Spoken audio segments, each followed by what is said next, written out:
Hello, and welcome to the Inside the Orange podcast.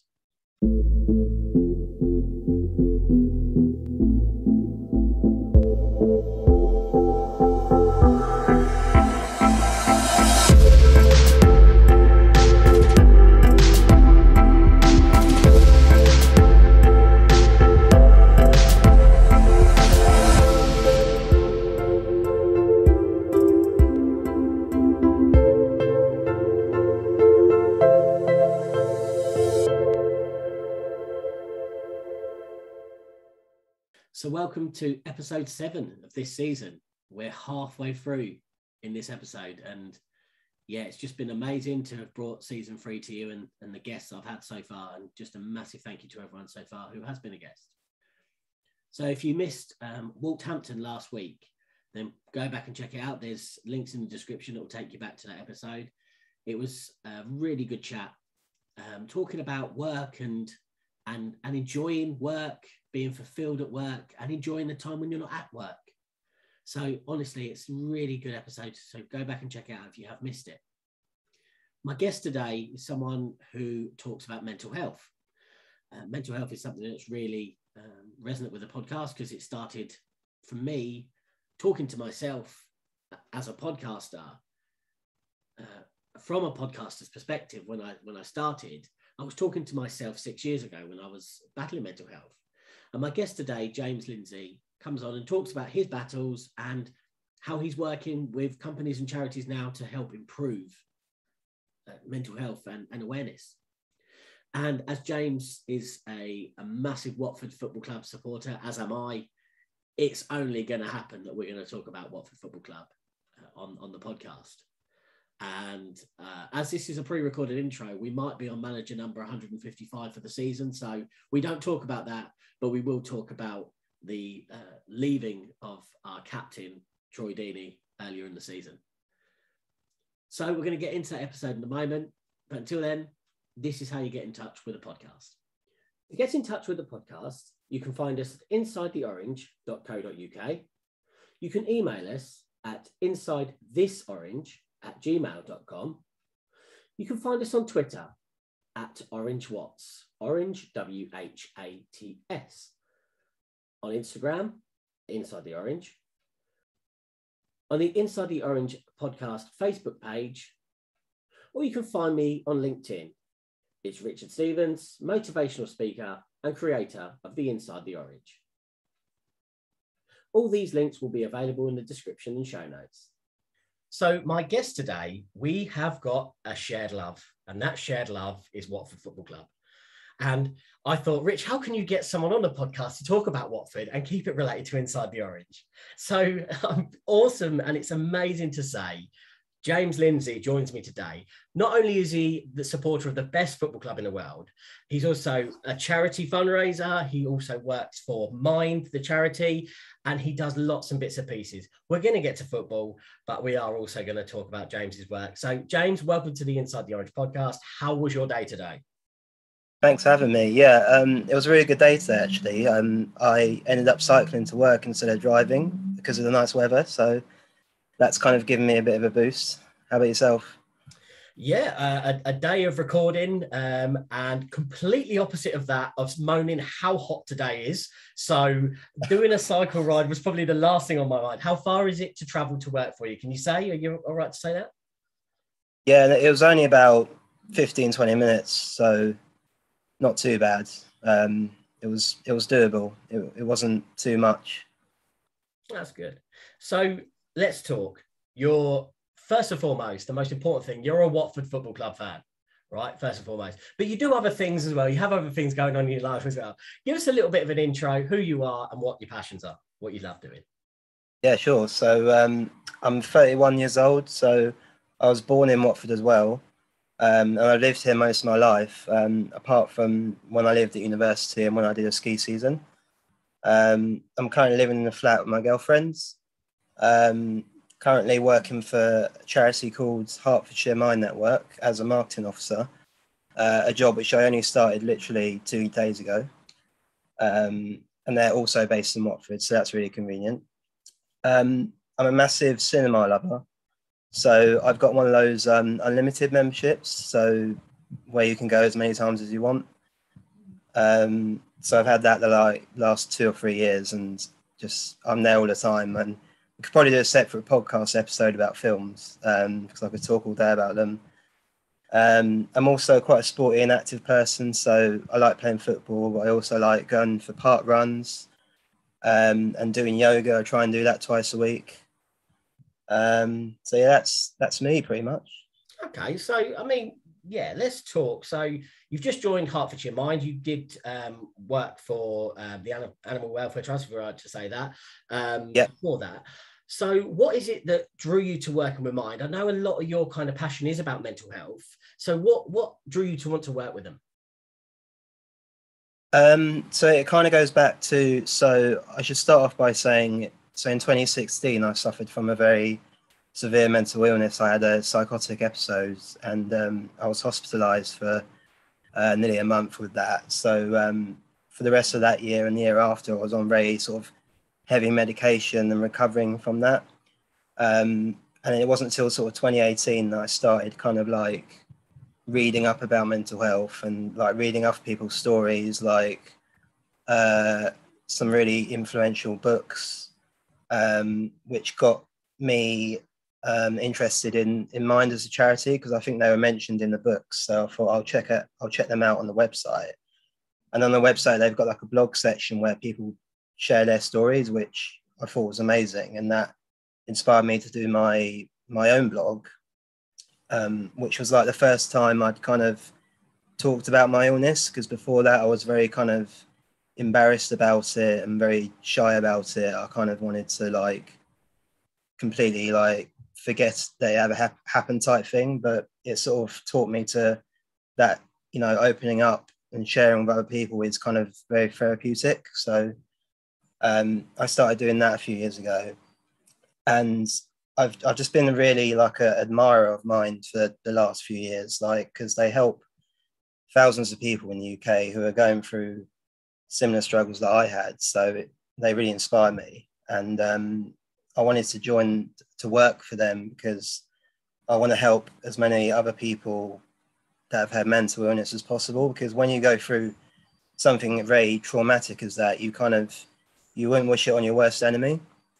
So like I kind of get really good feelings from helping other people. So that's kind of what drew me to work with them. So I'm really happy that I'm working with them now, because I interviewed for them sort of 2 or 3 times before I actually got this job. So I've sort of come a long way, and it's good. It feels good that I'm kind of where I want to be right now. So yeah, I'm excited for the rest of this year and next year, just, you know, helping more people and hopefully doing some good work.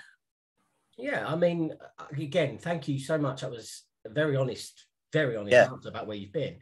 Now, let's kind of put some bits together there. So obviously the cycle to work, the park runs, even the films, that's got to be a good help for the mental health. Is that why you like doing those things so much, including the films? Or Yeah, it's often like almost like an underrated benefit of going to the cinema, because I feel like when you're at home watching TV, you might be on your phone at the same time and stuff, but when you go to cinema and like turn your phone off, it's like 2 hours of pure like escapism. You can kind of forget about everything and just sort of put yourself in the shoes of, you know, whoever the protagonist is of the film, and just really immerse yourself in that. And then at the end of it, you come out feeling a lot better than you went in. and the same with the exercise. So again, you can't obviously put your shoes in the protagonist, but that 15-20 minute ride to work, does that kind of set you up for the day? Do you feel a little bit of a, Yeah. you know? Yeah, I mean, especially like when you compare it to like, because I drive to work as well, and, you know, driving to work, you might be like sitting in traffic and not very comfortable. Whereas riding to work, you know, your body's moving, you feel really good, you've got the endorphins and serotonin, and you sort of feel good about yourself before you even start your 9 a.m. job. And I think I often come up with some like of my best ideas when I'm on the bike, because you just got a more positive mindset, I think. No, and 100%. My Instagram stuff that I do a lot of post running videos where I talk about things, and it's stuff that comes to your mind when you're running. I 100% agree with that. So Yeah, talking about your running, so you said to me as we were setting this up, I believe that you're planning on doing the London Marathon. that's right. Yeah. Yeah, you've done your half marathons as well. You've completed them recently. So what is it about the running? Obviously, we've touched on the mental health. So why do you want to run for 26 miles? What's in your mind with that? I just think there's a lot of benefits of running, and it's something I've always enjoyed. I think it's something that really clears your mind and reduces your stress and anxiety. You can like maybe have a really bad day, and then you go out for a run, and you end up feeling completely reset, like much better. And it just helps me feel better about myself, about like my health and my appearance. And I think it's important for your immune system as well to just sort of have a hobby that keeps you fit like that. And it's also a very like social and fun activity when you do it with friends, like when you go running with your best mate, or when you go to a park run. There's just loads and loads of good vibes associated with it. And I think I've had some runners on in my last season, a couple of people, and one of the things we talked about was the running community. And I think that can be such a help. Like when we're using things like social media, but there's a lot of great communities on Instagram and things like that, where if you put running community or runner or running, like the amount of positivity that kind of spreads with other people. Have you found that from the community?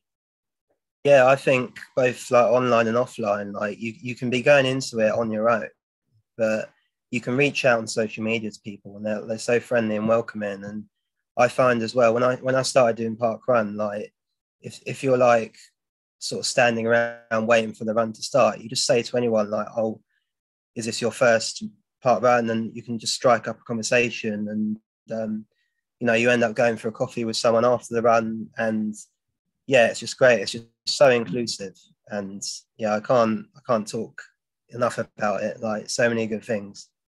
And again, without kind of knocking it, I found also that there is a lot of people who are quite successful runners, as in, I'm not saying about Olympic standard, but I'm saying successful runners who do it very frequently, who all basically chart mental health as a reason that they do it. Do you find that a lot in the community? Yeah, I think a lot of people who I'm friends with kind of do it for the same reason. And I think when I go to running events, I see so many like mental health charities represented, like on people's on shirts. So like lots of people fundraise for the cause because they know like it's something that really helps them, and it's a good thing to promote awareness of as well, so that someone else might not be very well, but it might be something that they could try that could make a really positive difference in their lives. No, I think that's really important. So, when you took the job on with Mind and Hertfordshire Mind and things, did you kind of talk about your experiences? Were you happy to kind of say where you've been to why you want to help other people?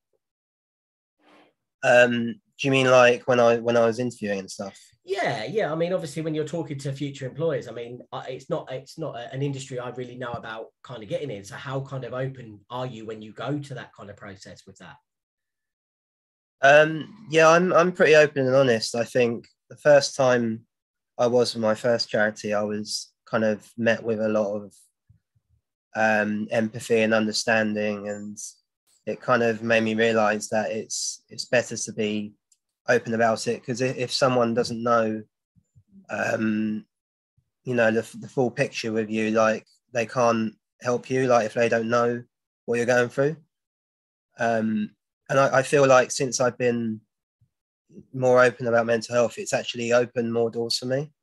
Like I've kind of discovered more opportunities because of it. Like this podcast is an example, and like other bits of media work that I've done.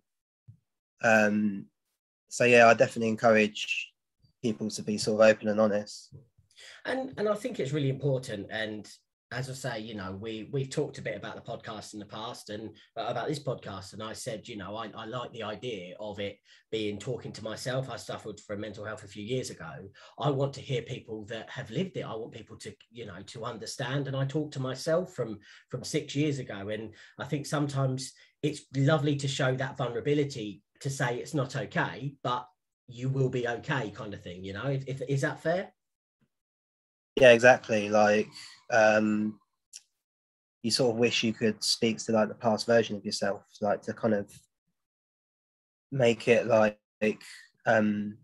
hopeful, like, you know, you shouldn't keep going just for who you are now, but who you're going to become.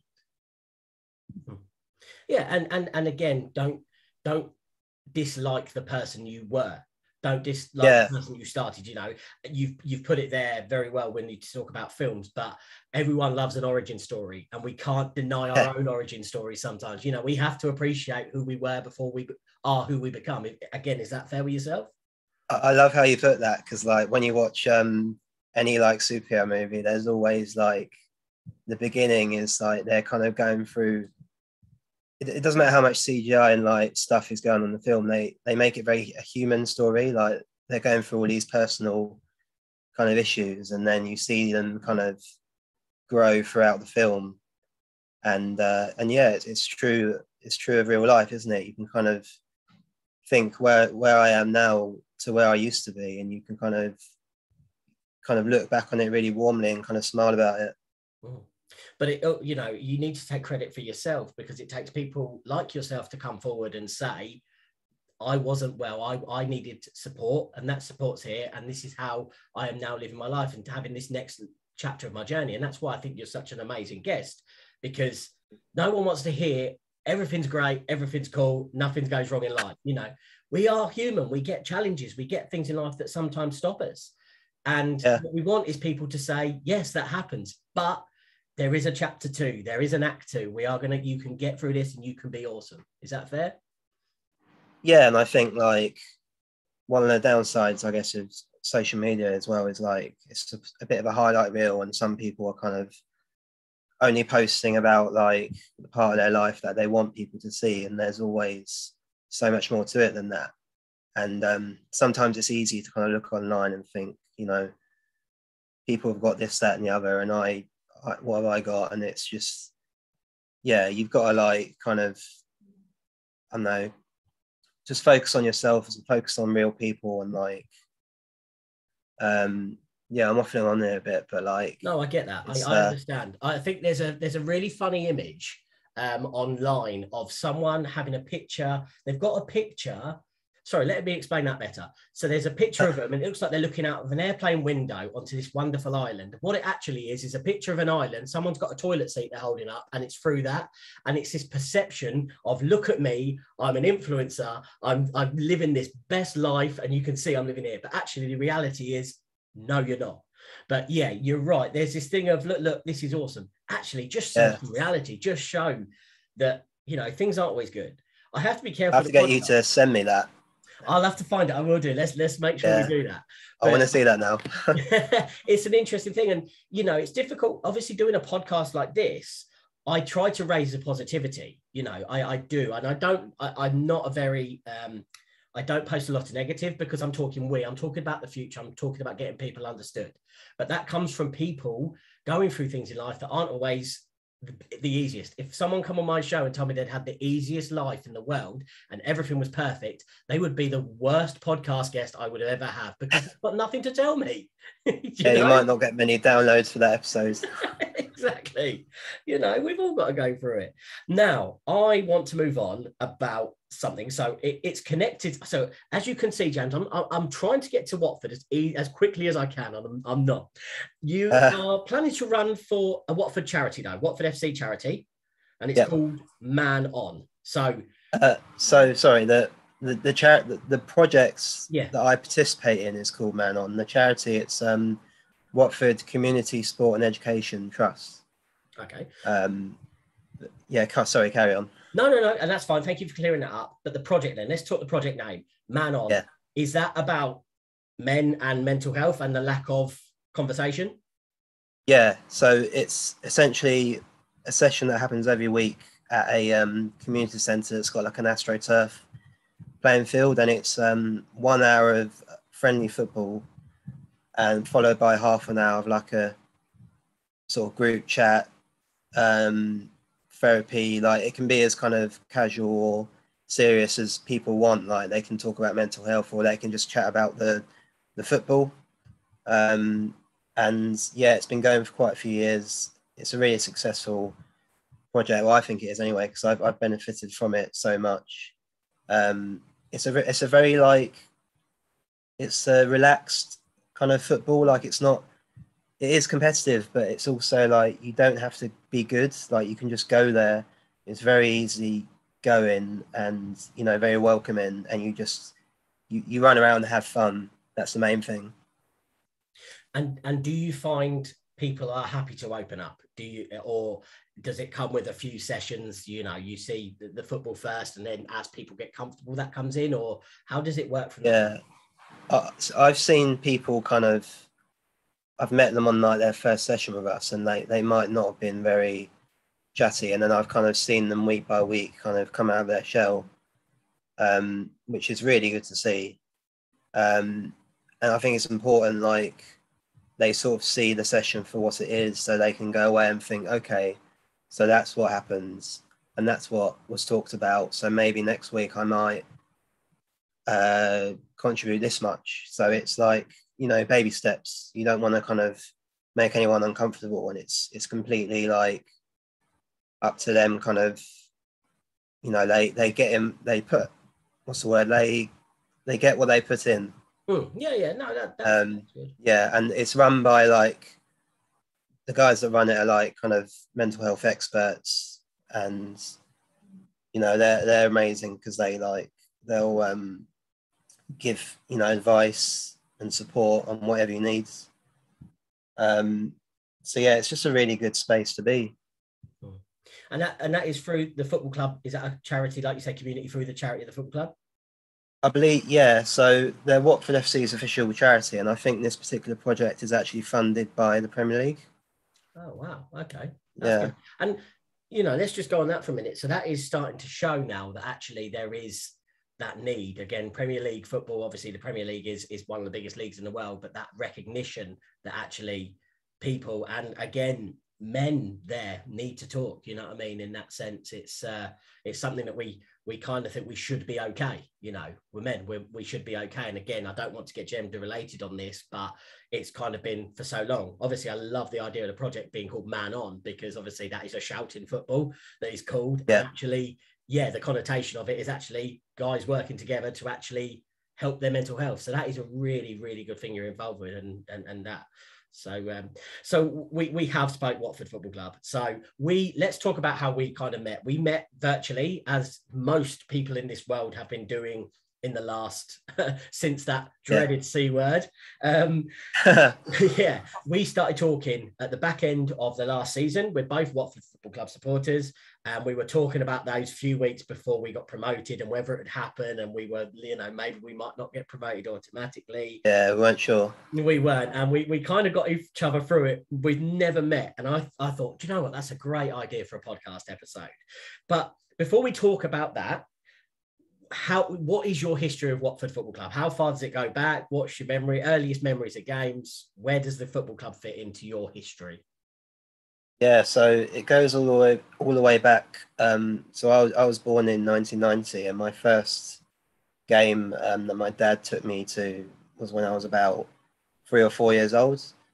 And I think we won that game as well, which really helps when you're that age. And that kind of was where I kind of, you know, discovered that what the club were. Like, there weren't just all these big clubs that win all the time. There's also like these local clubs, and like, so I was a supporter from then on, and I've been to like quite a few like really good occasions. Like we went to the old Wembley in 1999 and won against Bolton in the playoff final. So were you there as well? I was there. Brilliant. Yeah, I was there. That's where I know you from. Yeah. You were sat next so yeah, to that was incredible. Like my first Wembley experience as like a 9-year-old kid. And I was also, so I was a season ticket holder I think it was between 2005 and 2007. And I went to the next playoff final where we beat Leeds at the Millennium Stadium. I was there as well. Yeah. Tick. Yeah. Incredible we haven't met before. And yeah, I've been to lots of away games, which has been, you know, it's a mixed bag, but it's also a good way to see different parts of the country, because you kind of, it's a proper day out and you go and see the local area as well as go to the game. And I haven't been a season ticket holder since, but I've been to some pretty good games, including, we're going to talk about Deeney later, but that famous goal where he scored against Leicester after their penalty, that I was in the ground for that as well when everyone ran on the pitch. And that's probably my, you know, number one memory so far, because it was just so euphoric. So yeah, it's been up and down being a football fan, but it's been got so many, like, you know, lifelong memories, and yeah, I wouldn't change any of it. And again, you know, of course, this could be a 4-hour Watford loving podcast. It really could. Yeah, it could do that. But what I kind of wanted to go with it, and I explained this when we were setting up the interview, was what is it? I mean, we all come from different walks of life, and we've just said that. I wasn't at the Deeney game when he scored Do Not Scratch Your Eyes at Leicester. I wasn't there. Yeah. I was at the playoff finals, and again, I've seen some fantastic games. But what brings these people together, like you say, you said we've never met. We may have walked past each other. I might have said, sorry, mate, as I walked past. What brings people from every single walk of life to these places on a Saturday? And I said also think about on holiday, when you see, if I was on holiday and I saw a Watford badge on someone, my day's made. Way. Exactly. The universal sound of he supports my club is way. So let's talk about that. How does that happen? I love it. I think it's one of the really great things about football. I know football sometimes has some people might see it negative, but I think it's amazing that it doesn't matter where you're from, like, it doesn't matter how old you are, colour of your skin, you know, your religious beliefs. It's something that a lot of people look forward to on the weekends, because it's got such a good social appeal, because you're looking forward to seeing your friends and family as well. I think it's a good conversation starter and a good icebreaker. So I think going back to the mental health aspects, like, if someone's got anxiety and like they're nervous, like once you realize you've got that shared interest, like, you know, if someone supports the same team as you, or if they just like any team, it's something you can talk about with them. And I like also now how football's being used as a really positive platform to sort of tackle, you know, national issues like racism and mental health. You've got like footballers coming out in the media sharing their stories, and it really, you know, they're role models, and they're seen by people look up to them, and it inspires them to do things in their own life. And yeah, I just think it's such a shared passion. And yeah, I love when it's funny that the last big run I did, the event, is I was wearing a Watford badge as I was running, and someone in the crowd, like, who's obviously a Watford fan, go on Watford type thing, and it's just, it pops up all over the place, and yeah, I love it. No, and again, there's just that lovely little bit of, you know, you can never meet these people. You couldn't meet everyone you meet at the stadium. And then again, you know, when you speak to fans from teams possibly down the road that we won't mention the name of, and they go, oh, you've only got about 3 fans. You think, yeah, I sit next to James every week. Yeah. When I'm at the stadium, there's only 3 of us there. Yeah, of course, you know. But you feel, as I say, that kind of, that friendship. I always love that feeling when you go to somewhere and something happens, something big happens, and your family and your friends, whoever you go with is on your right, you don't know the people to your left. As soon as that goal goes in, as soon as that final whistle's done, as soon as that promotion's secured, you might as well be married to this side, because, you know, it's just that big feeling. And like you say, you know, when you're running and someone shouts Watford, it's just something there. You touched on it with the mental health and things like that. Obviously, it's a very difficult sport, and it's a very high pressured sport for managers. But is football good for your mental health? I'd say so, because like obviously, well, if you're playing it, you get the same benefits as other exercise like running, but like I think like with the man on session that I do, it's a shared interest that is bringing people together, that's helping them overcome anxiety and depression and things like that. And it's just a good platform. Like some people like might not find support from other people if it wasn't for things like football, like kind of just pushing them to go to that game or to meet up with a friend or whatever. That's a good point. I think with anyone you meet, I think I'm only 5 questions away from meeting someone before I ask them what football team they support. I don't know if you're the same. It's always, it's in my locker as a question always. And again, that comes from the universal part of it. And again, as I say, it's a pressure job. We see different things. And I think the players are under a lot of pressure now as well. Social media, this age of TikTok or shoving a camera in someone's face. I mean, I've been fortunate with the club when I've been that, I've met players and only briefly, but, just had a quick chat or whatever. And my last feeling, and I don't know if you're the same, but my last feeling when a goal goes in is to get my phone out. I don't actually understand how people can be ready to record something.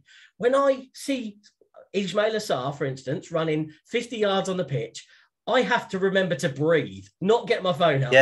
Remember. What about you? What's your thoughts on that?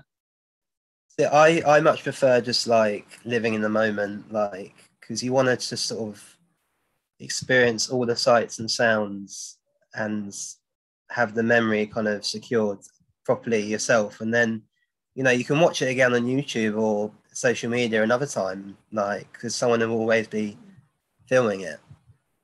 I try and stay off, like, because when you record stuff as well, like, you might be waiting for something to happen and then nothing ever happens and you put your phone away and then a goal goes in. It's like, oh, well, what a waste of time that was. Absolutely. And one of my happiest moments, right? And my wife recorded it and took a picture, right? We played Manchester United the year we got relegated. We played Manchester United. I don't know if I describe the game. Ismaila Sarr scored the first goal, bounced off the floor, and De Gea made a completely mess of it, and it went over his head. We won 2-0. I don't know if you remember the game, about December time.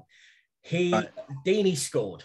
Deeney scored a goal and ran to where we were sat, and we're on Sky. And my God, like, as I've just said, being able to breathe, my missus took a picture and goes, look at the state of you in that picture. Because at that moment, I just lost myself. I was thinking, can I name my third child Troy Deeney? Would that be right? In that moment of supporting. And like I say, with that phone thing, I think you just miss it. Like you said, the moment when he put scored after Knockhart's penalty years ago, did you think then, as that attack happens, what part of you goes, I need to video this? You don't. It's like, I'm in a moment here. Yeah, I remember, like, just watch after the penalty was saved, sort of looking around thinking, like, I can't believe this is happening. And I'm like, my heart is pounding. I'm sort of like, breathing, like, is going crazy as well. And because if you try to get your phone out, you'd be your eyes would be down in your pocket and you'd be missing stuff. Just not worth it. No. So we've alluded to him. So I put in the question when I sent you my question list and said, look, this is the questions I've asked. I wrote, as I felt, I can't do a podcast this soon after losing Watford's captain, Troy Deeney, without talking about him. What did he bring to the club, in your opinion? I just think, like, he's everything you would want in a club captain and more. Like, I thought he always went the extra mile with us, like, both on the pitch and off the pitch, with, like, his work in the community and inspiring, like, young children and stuff. He's just such a good role model. And I think what everyone likes about him is how honest and open he is. And I really admire him as well, because, like, he's often talked about things like how he has therapy, like to deal with how, because he's had some hard times with like going to prison and stuff, and he just doesn't shy away from it, and he embraces it. Like, he knows who he is. He's like, this is who I am, and he's such a hard worker. And I know he's got a book coming out soon. I can't wait to read that. Like, yeah, that's it really. Like, he's more than what we've asked of him as a club captain. He's that and so much more. I think you've explained that well there, and I can't think, other than someone like Lionel Messi, I can't think of someone that's played at a club for 12 years in recent history and just stayed. And do you know what makes it even better?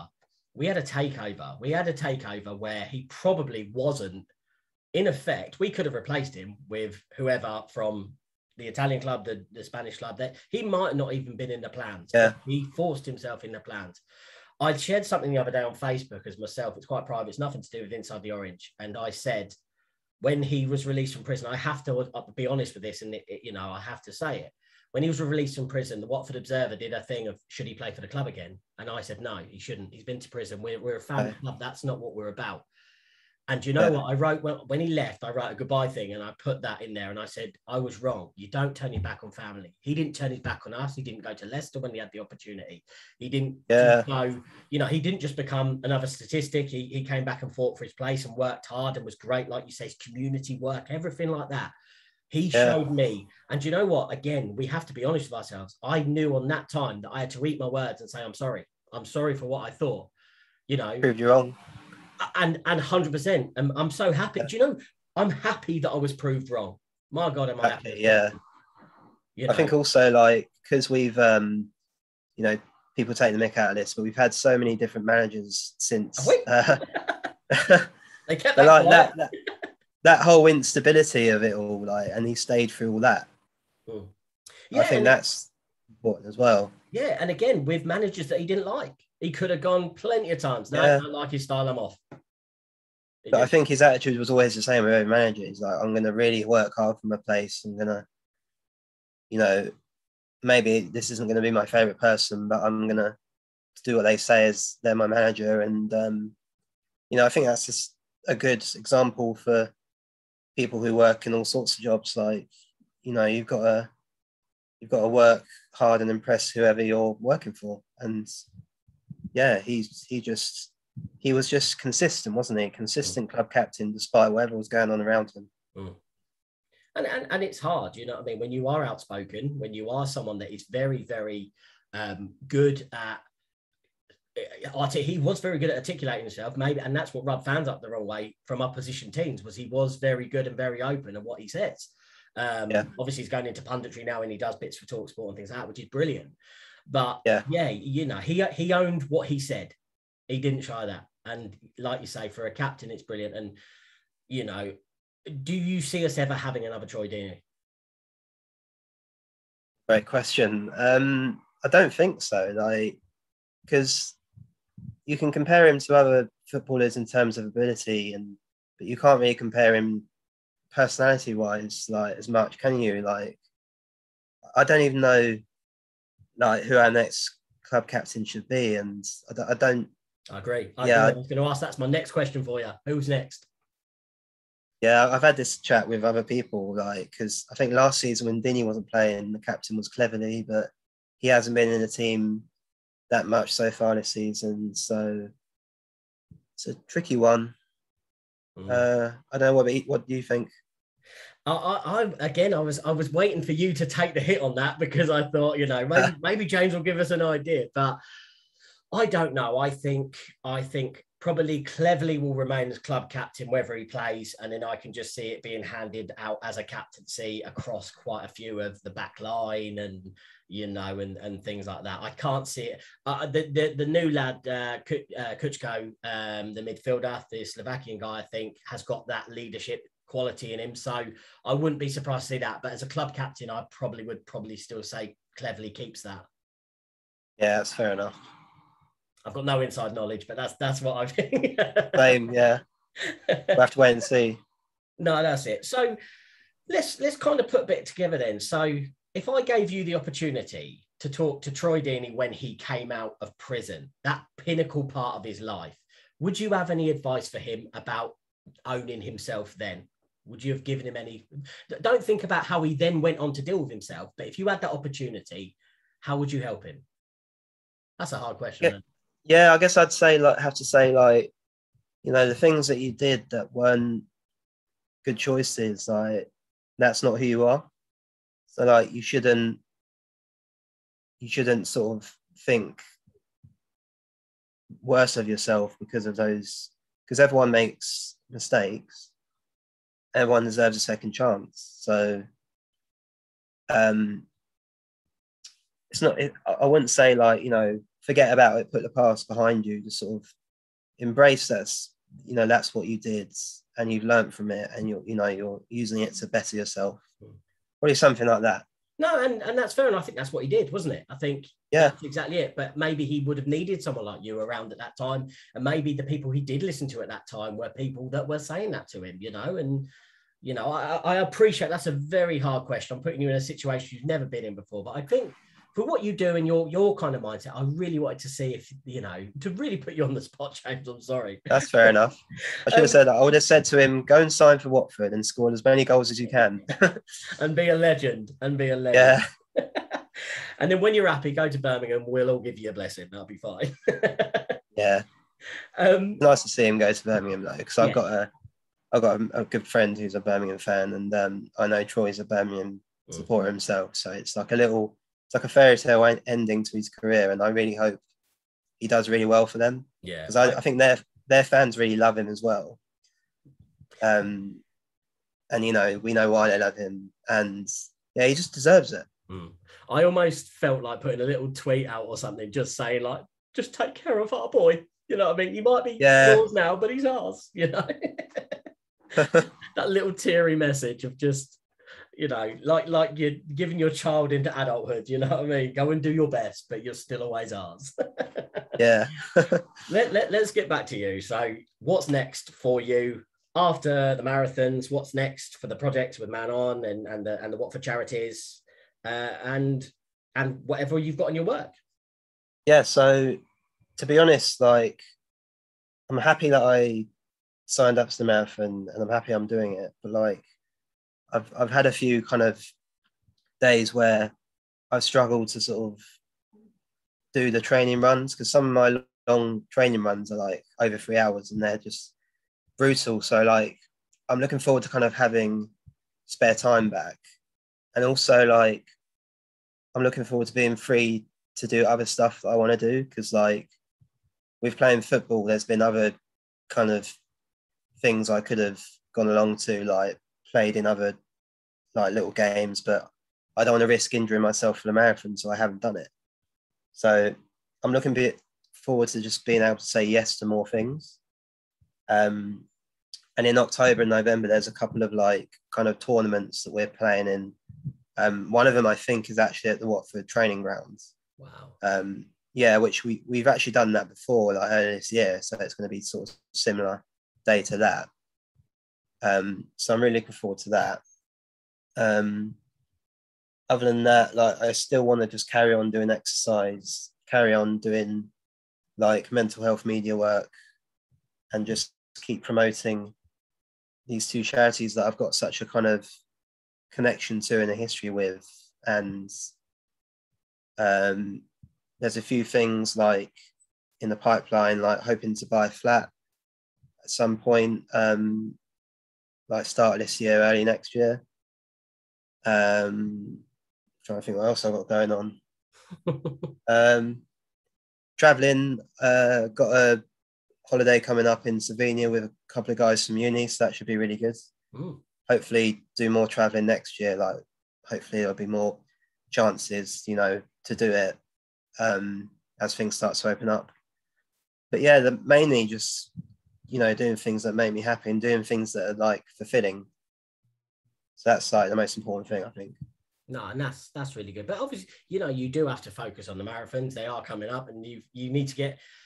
I want to say over the finish line, but that sounds like such a cliche when you're talking about a marathon. But you kind of want to True get. though, Yeah, yeah. because I don't have a time. Like, I'm not trying to do it in under 4 hours or anything. I just want to do it, and I'll be happy with whatever my time is. And that raises an interesting point. So we see a lot with marathon runners that they want to do sub 4, sub 3.5, sub 3, sub 2.5. Do you think that puts extra strain on their mental health though? In a way, actually, because I did a half marathon last month, and it was in London, and I was a bit obsessed with getting my time as under 2 hours, because I did the same event last year and I'd done like 2 hours, 4 minutes or something. So I was like, right, I really want to get under 2 hours. And I really went for it that day. I really pushed myself. And I got the time and I was happy with that. But as a result of kind of going for it, I wasn't like enjoying the atmosphere. Like, I wasn't kind of looking around me and taking it all in and like interacting with the crowd and enjoying it as much. So for the marathon, I'm just going to try and forget about the time and just enjoy the day, because it should be an amazing atmosphere. And I think the enjoyment is more important than getting a good time. Yeah, I think that's really important message. So where can people find you? So let's start with something, because you said you were going to give me a bit of earache about it. So let's make sure people spell your name right, because it's now 4 or 5 times that I've promoted you with completely the wrong name. So come on, let me have it. Come on. Professional podcaster, come on. All right. It's one of those names which is spelt in many different ways, so I'm very used to it. Like, since school, like, people have been giving me all kinds of variations. But yeah, people find me. I'm on all the socials, so I'm James Lindsay 23 on Twitter. And should I spell the name just for the running joke we've got? I think you should. Lindsay.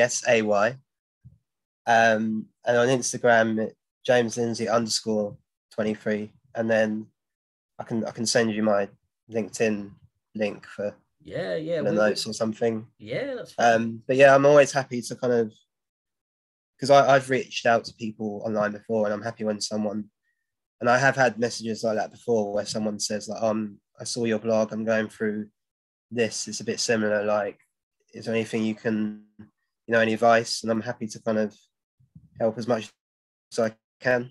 So I think, yeah, social is a really good platform for things like that. No, and again, that's fantastic. They will be all in the show notes and descriptions. Whatever you want to share, we will put in there. That's absolutely fine. And again, yeah, the running joke is literally every time I've promoted something that we're going to do, James, I've always spelled your name wrong, and it's been followed. You've seen the story or the post, and you've seen a message afterwards from me going, James, I've done it again. I can't do it. I think it's now like when you message me, you got to spell it wrong on purpose, because if you spell it right, I'll be worried. Exactly. You've always been a gent though. You've always gone, Rich, don't worry about it. I'm sure you've had a bad day. I'm sure spelling's not your strong point.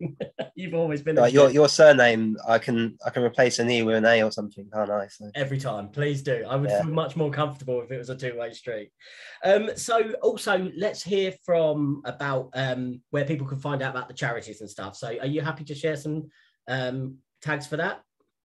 Yeah, definitely. So I thought I'd share an app which I actually discovered recently, because when I read your question, I thought, in general, like, where can people go to find help? And there's this app called Hub of Hope, and it's essentially an app where you put your postcode in, and it brings up all the various like NHS services and charities and like companies that will help with health and well-being.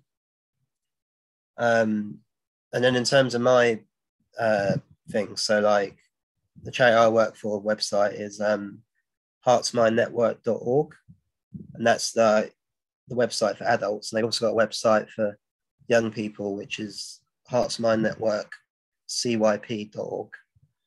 And then you can also find them on socials at Hertfordshire. And then that's Hertfordshire, but then if you're not based in Hertfordshire, you can go to minds.org.uk, and it's got everything on there. It's got all the local services. And then in terms of the Watford stuff, the charity who provide it, their website is watfordsfccsctrust.com. And then the project I do actually has its own little mini website as well, which is wfctrustmentalhealth.com. So that's quite a lot of links and tags I've given you, but I think that's all of it. Yeah, no, and that's fine. As I say, what I'd like to do with the show notes in the description normally, and people know this, is that whatever I get shared, I do try and put it in there. So if someone is listening along as they are now, as we're getting to this point, they can just scroll down to the description and go, oh, actually, either save it for later or, or come back to the podcast episode later, hopefully save it for later. But if you need it, please use it. Obviously, that's the main point of it. But yeah, no. Yeah, which I've done when I've listened to your episodes before. I've just gone in your notes and you've got all the links in there, which is really helpful. Yeah, 100%. Because as I say, if it can help one person, that's what we do in this podcast. If we speak to one person, it's you that's listening. It's that one person that wants to hear, that needs to hear this, or just might need some help. Yeah. Say that's why we do this. So it makes it worth it, doesn't it? 100%. Yeah. But again, I've got to go back to you, James. Look, thank you so much. You've been so honest, and it's been nice to hear, and it's been nice to talk about football. I think it's only fair that eventually we do, once COVID and everything, we get the opportunity, we need to watch a football game together, and we'll have to share to our relevant pages that say that we've actually made that human contact again. It's not via a virtual, but we'll catch a football game, and as I say, we'll cheer on whoever that next Troy Deeney is going to be if anyone takes the challenge. No, that sounds like a brilliant occasion. I can't wait to be doing that. It'll be a lot of fun. Thank you. It's been awesome. Thanks for having me. It's been absolutely a pleasure. And as I say, we'll keep in touch. And as I say, always an open offer to my guests. If you ever come back and want to talk about anything, come back and we can absolutely do that. But for today, have a great day. It was absolutely amazing to meet James. And I thank him so much for coming on the podcast and being open and talking about his mental health and just having a great chat about Watford Football Club as well. It only seems right to say that following on from when we recorded that, James has since completed the marathon, the London Marathon, and raised a massive £2,371 at time of recording for the charity he spoke about. So James, from everyone at the podcast and everyone who listens, I'm sure, well done, congratulations, and absolutely brilliant. And thank you for doing that for the charity. So my guest next week, I can only describe as she is described, as a cage rattler. I'm going to be talking to Dr. Bridget Cooper, and we're going to be talking about rattling some cages. It's really, really good interview, and I was so happy to meet Dr. Cooper, and she's got a lot to share. So until then, it's goodbye and take care. Stay tuned though, and you'll find out how to get in contact with the podcast. To get in touch with the podcast, you can find us at insidetheorange.co.uk. You can email us at insidethisorange@gmail.com. You can find us on Twitter at OrangeWats, Orange WHATS. On Instagram, Inside the Orange. On the Inside the Orange podcast Facebook page, or you can find me on LinkedIn. It's Richard Stevens, motivational speaker and creator of the Inside the Orange. All these links will be available in the description and show notes.